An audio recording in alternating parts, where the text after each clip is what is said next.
बाजवा कहता था कि बैलेंसिंग एक्ट करना चाहिए, बैलेंसिंग एक्ट करना चाहिए। बाजवा साहब ने ज़ाती तौर पर मुझे पैगाम डायरेक्टली भेजा। मुझे एक रिक्वेस्ट की गई थी कि जी आप जो है ना अमेरिका के साथ बैलेंस रिलेशनशिप के मुतालिक लिखें, फिर इलेक्शन कराए जाएंगे और नवाज शरीफ को वापस प्राइम मिनिस्टर बनाया जाएगा और प्रेसिडेंट आसिफ जरदारी होगा। ये तय हो चुका है।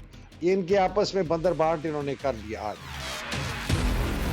आसिफ जरदारी ने क्यों कहा था आज से 2-3 हफ्ते पहले, हंसते हुए एक निजी महफिल में रमजान के दौरान, कि जब भी इलेक्शन होंगे इमरान खान जिंदा नहीं होगा और हमने उसका बंदोबस्त करवा लिया।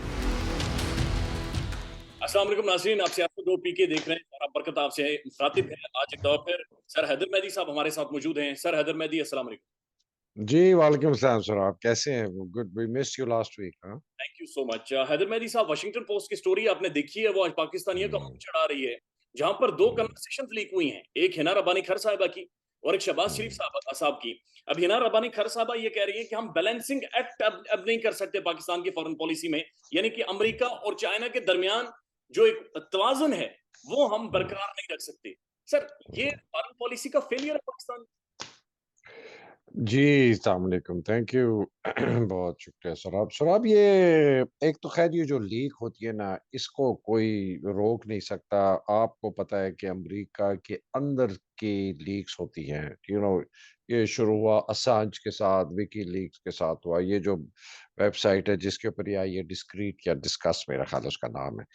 और ये सिर्फ हमारा ही नहीं है, ये बहुत और ट्रोव ऑफ इंफॉर्मेशन है, बड़े मुल्कों से निकाला है। तो चूंकि हमारे शायद साइबर सिक्योरिटी इश्यूज कमजोर होंगे तो इसलिए ये निकाली गई है। लेकिन अगर आप सोचें कि सीआईए के अंदर की प्रेसिडेंट ऑफ अमेरिका क्या आ सकती है, तो ये अब दौर बहुत बदल चुका है। अब ये आप कोई चीज एक्सपेक्ट नहीं करें कि यार ये सिक्योर है। मेरी आपकी जो ये बात हो रही है, मैं अपने घर में बात कर रहा हूँ, एक तो ये बात है। तो इसको I don't think this is it is a massive security breach, लेकिन is a massive security weak internationally.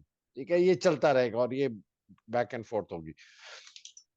दूसरी जो बात ये है हिना रबानी खारकी, मैं हिना रबानी खारकी को खास इज्जत नहीं करता और मेरा उनका उनके मुतालिक मेरा व्यू जो है वो ये है कि ये वो जो चढ़ते सूरज को सलाम करने वाले लोग हैं, ये इन्हीं इन्हीं के खानदान में इन जैसे लोगों ने हजारों सौ सैकड़ों साल से अंग्रेजों का साथ दिया। जो भी ऊपर ताकत में आता है ये अपना वहां उनके साथ मिलते हैं और फायदा उठाते हैं। ये उस किस्म की नुमाइंदा है, इंटेलिजेंट बहुत है।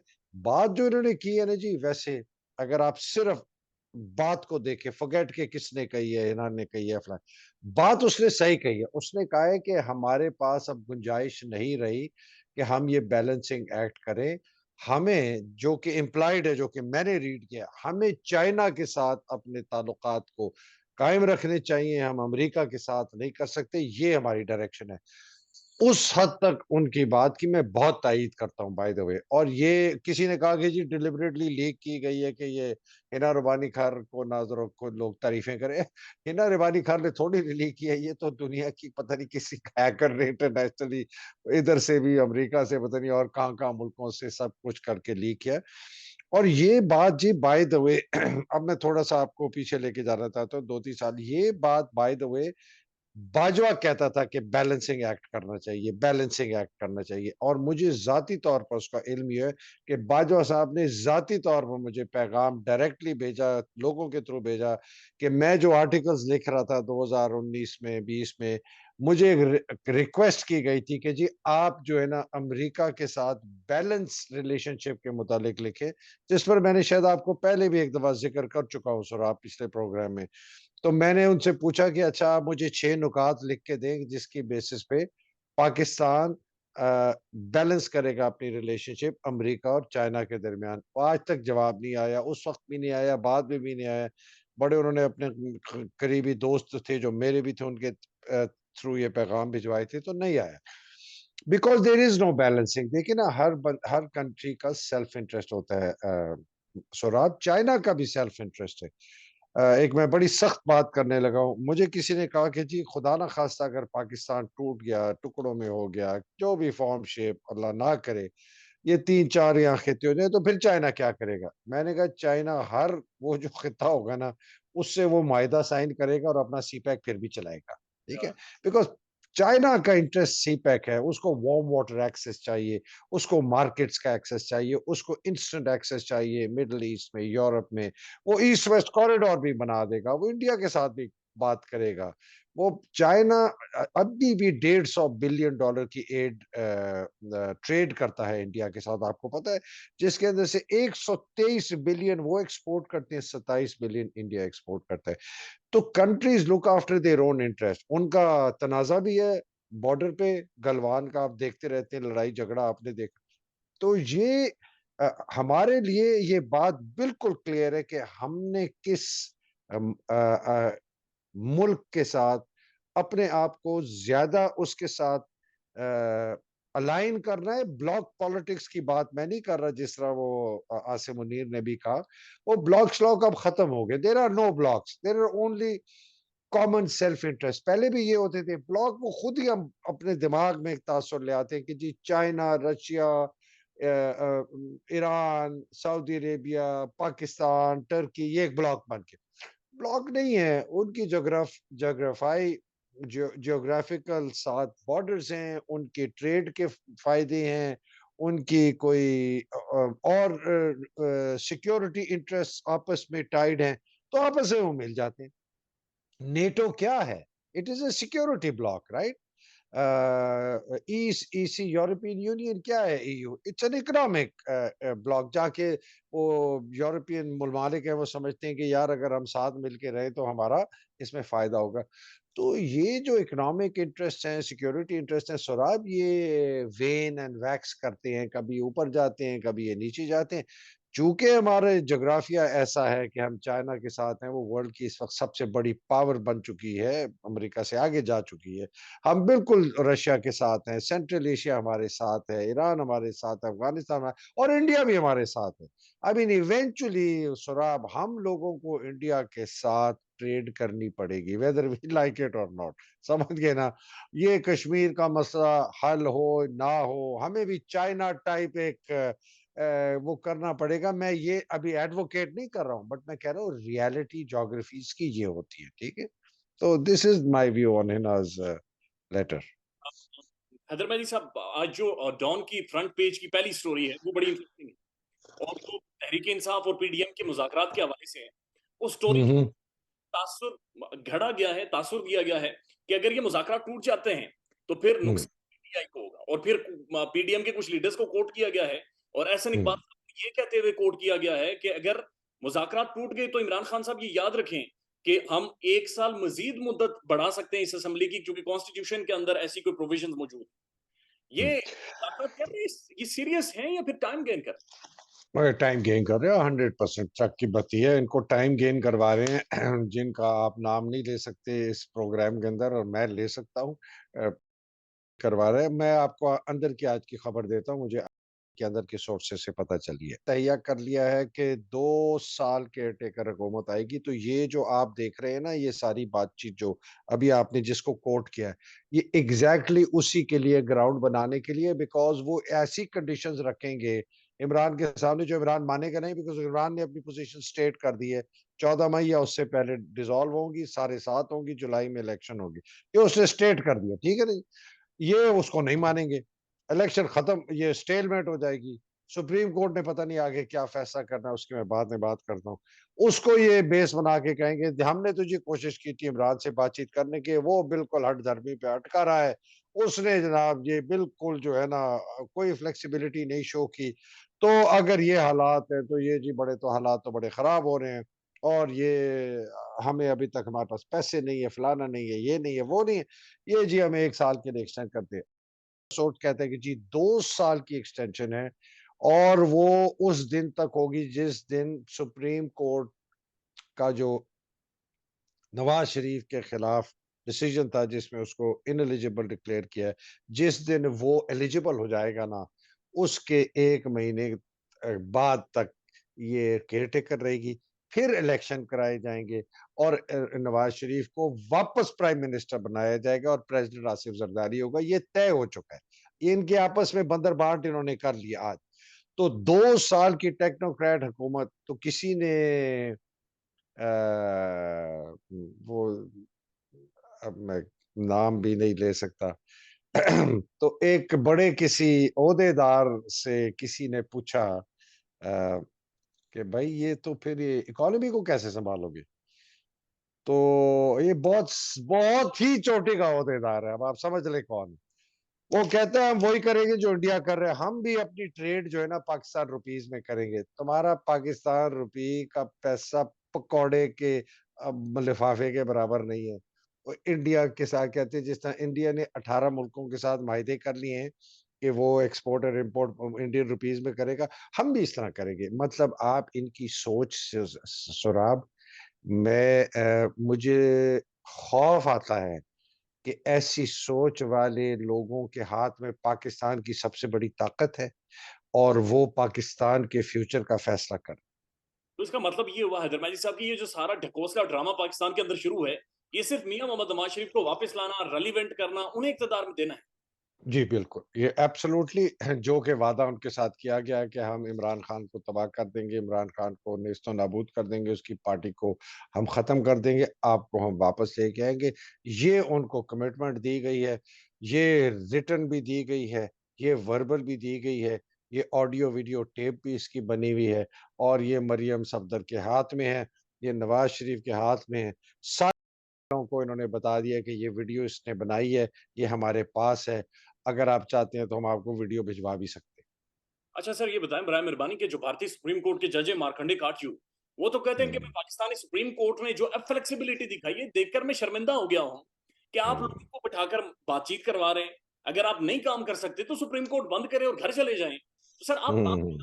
मार्कंडे काटजू कहीं ना कहीं ठीक कह रहे हैं कि आपका काम था सर फैसले करना, अपने फैसले के ऊपर अमल दरामद करवाना, अपने मुताबिक। मरकंड मरकंडे गाजू बड़े इंटरेस्टिंग आदमी है। मैं जब वो पब्लिक न्यूज़ में एंकरिंग करता था, तो एक दिन मैंने भी इसको इनको प्रोग्राम में बुलाया। वो इनको मुझे चुप कराना मुश्किल हो गया, तो बड़ी मुश्किल से हमने इनको फारिग किया। और ये बड़े ये देखिए ये अपने ज़माने के बड़े प्रोमिनेंट जज समझे जाते थे, बड़े निडर जज समझे जाते थे, बड़े इन्होंने ज़बरदस्त फैसले दिए। वो एक as a jurist, as a जज बाय द वे वो ये फैसले देते हैं और वो कहते हैं उनकी वैसे एक बड़ी ख्वाहिश है कि जी पाकिस्तान इंडिया एक हो जाए और फलाना, फलाना, फलाना, वो उनका एक मरकज़ी साहब की बात एक तरफ साइड के रख के हम अपनी बात करते हैं। हमारी जो ऑब्जेक्टिव रियलिटी सौराब ये है कि सुप्रीम कोर्ट ने एक फैसला दिया हुआ है 14 मई का और 28 मई का और उन्होंने कहा कि जी ये मैंडेटेड है, ठीक है? और लेकिन गिवन द कंडीशन हम आप लोगों को रिक्वेस्ट करते हैं, उन्होंने ऑर्डर नहीं किया, उन्होंने मशवरा दिया। उन्होंने कहा देखें आप लोग साथ में बैठे, अगर आप लोग कुछ मिल के आके एक तारीख दे सकते हैं, अच्छी बात, नहीं देंगे, हमारा फैसला कायम है और उस फैसले के कायम होने से आप सुराब आपको पता है कि हालात और खराब होंगे, राइट? ये फिर कहेंगे कि अगर उसने नहीं किया तो इनको किसी को कंटेम्प्ट में लेना पड़ेगा। पहले शायद ये स्टेट बैंक के गवर्नर को लें, फाइनेंस के सेक्रेटरी को लें, मिनिस्ट्री ऑफ डिफेंस के सेक्रेटरी को लें, फिर शायद उनके वज़ारतों के जो वज़ीर हैं उनको लें, फिर इन्होंने जो बाहर लोगों ने गाली-गलौच की है, सर राना सनाउल्लाह, ख्वाजा आसिफ उनको लें। हो सकता है ये पूरी कैबिनेट को ले लें, वज़ीर-ए-आज़म को घर भेज दें और ये सारे फैसले कर दें और वो उधर से आता है फुटा खाओ, अब नहीं हम नहीं मानते, तो आप क्या करेंगे? मॉरल अथॉरिटी थी, लेकिन कोई फिजिकल अथॉरिटी क्योंकि पीछे आपके बैठे हैं पाकिस्तान के सबसे ताकतवर इदारे, जो कह रहे हैं कि ये जो मर्ज़ी करने दो सुप्रीम कोर्ट को, हम तुम्हारे पीछे हैं। आप सोचें कि मरियम सफ़दर ने जो बयान दिया है, जिस किस्म की ग़लाज़त उसने बेहुदा बातें की हैं, राना सनाउल्लाह लाइव टेलीविज़न पे बैठ के वो ऑडियो चला रहा है साकिब निसार की और इन्होंने जो समझे जाते थे अच्छे जज सुराब, मंसूर अली शाह की बड़ी अच्छी रेपुटेशन थी एज़ अ ज्यूरिस्ट, ये बड़ा अच्छा जज है। याह्या अफ़रीदी की भी ये कही जाती थी ये और अता मिनल्लाह की तो ख़ैर नहीं की जाती थी, ये तो शुरू से इसका मशहूर है, आउट है, बिकॉज़ ये सारा दिन जनरल एहसान के घर में बैठा रहता था, जो उस वक़्त डीजी आईएसआई थे और ये तब लॉयर था। ये अभी तक जज नहीं बना था, इसको जज बाद में बनाया है और उसके बाद ये सारे हुक्म लेता था आईएसआई से जब ये इस्लामाबाद हाई कोर्ट का जज बना और इसके बाद चीफ जस्टिस। बड़ा ही मक्कार आदमी है, कभी अच्छी दिखाता है, फिर सजी दिखाता है कि मैं अच्छा भी हूं, मैं गंदा भी हूं। इन्होंने इन जैसे जजों को इस्तेमाल किया। फाइज ईसा तो अपने गुस्से में, अपने रिवेंज में, उसके अंदर इतनी आग भड़क रही है, अबू लहब जैसी आग है कि वो, उसको सच नजर ही नहीं आ रहा। और बाय द वे वो मेंटली अनस्टेबल आदमी है। मैंने अपना वीलॉग किया, मैं 4 चीजें उस आदमी की बताता हूँ। सबसे पहली चीज जो सबसे मोस्ट रीसेंट हुई है, उसने खत ड्राफ्ट किया है जो कि नेशनल असेंबली के स्पीकर ने सुप्रीम कोर्ट को भेजा है।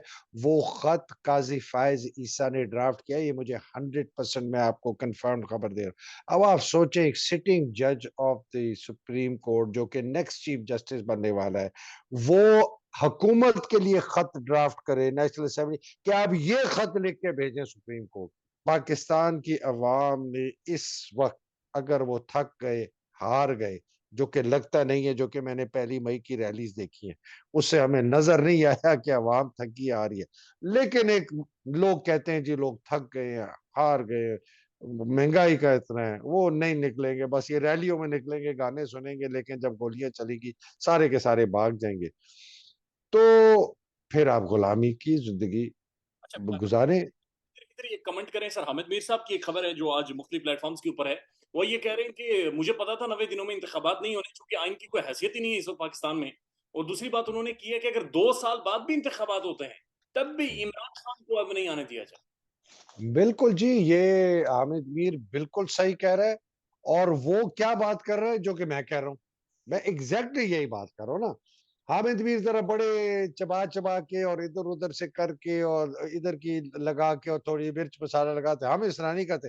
उसको ये भी पता है कि जब भी इलेक्शन होंगे, इमरान को इन लोगों ने आने नहीं देना। ये इनका इरादा है। देखिए, ये नहीं है कि ये होगा। आसिफ जरदारी ने क्यों कहा था आज से 2-3 हफ्ते पहले, हंसते हुए एक निजी महफिल में रमजान के दौरान, कि जब भी इलेक्शन होंगे इमरान खान जिंदा नहीं होगा और हमने उसका बंदोबस्त करवा लिया है। तो जब आप हर जगह से इस किस्म की बातें सुने ये एक और कमेंट कर दीजिएगा इधर ही सर, जो परवेज इलाही के घर के ऊपर जो अटैक हुआ है, आप क्रैकडाउन की बातचीत कर रहे हैं, ये किसने करवाया है सर? राना सनाउल्लाह साहब कह रहे हैं मुझे पता नहीं। 100% कराया। राना सनाउल्लाह को पता था, ये बकवास करता है, बिल्कुल झूठा आदमी है। इसको 100% पता था ये करवाया, जानबूझ के करवाया। क्यों करवाया? कि जो ये टॉक्स है ना, वो चाह रहे थे कि इससे बहुत कोई रिएक्शन हो, तो समझे थे बड़ा वायलेंट रिएक्शन होगा, लोग बाहर निकल आएंगे और ये होगा, और ये टॉक्स को कहेंगे हम नहीं करते जी, ये देखे जी आपने तो परवेज लाई हमारे पार्टी के प्रेसिडेंट हो गया। इमरान ने बड़े सोचने का, नहीं नहीं हम इनके ट्रैप में नहीं आने वाले और हम अपनी टॉक्स जारी रखेंगे।